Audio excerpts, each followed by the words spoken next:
Salve amici, oggi parliamo di iperrealismo. L'iperrealismo è un movimento dell'arte contemporanea che prende piede a partire dal 1970 circa, ancora una volta negli Stati Uniti d'America. Sostanzialmente l'iperrealismo è famoso come movimento per le sue conseguenze estetiche, per le sue realizzazioni. Si tratta di dipinti che in tutto e per tutto simulano il realismo fotografico. Si tratta di sculture che simulano in un modo quasi sconcertante e disturbante la realtà appunto delle persone. Sembra quasi che respirino le sculture iperrealiste.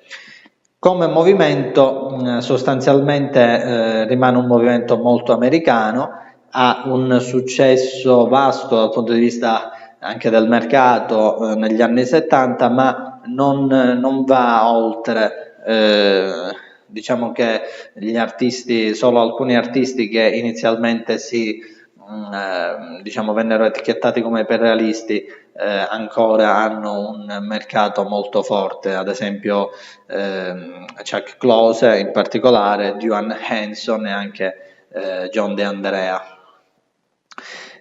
Guardando i risultati dell'iperrealismo, non si può secondo me non sottolineare come l'iperrealismo non sia tanto una novità estrema, non sia nemmeno un movimento caratterizzato da una grande base teorica, e da questo punto di vista secondo me è un po' debole, perché l'iperrealismo sostanzialmente costituisce una estrema propaggine della pop art. Basta guardare la famosa scultura Turisti di Duane Hanson per appunto comprendere come l'iperrealismo vada inteso dal punto di vista soprattutto teorico e storico semplicemente come l'ultimo, come il canto del cigno, ecco, delle premesse teoriche della pop art, anche sul tema, ecco, della critica alla produzione di massa, al kitsch, alla modernizzazione selvaggia. Ma a parte ciò, qual è oggi, ecco, secondo me l'eredità più importante che ci hanno lasciato i primi iperrealisti?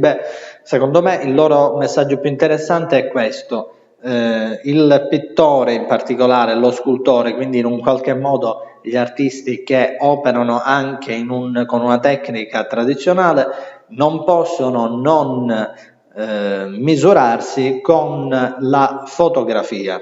L'iperrealismo è infatti noto anche con il termine di photorealism, di fotorealismo.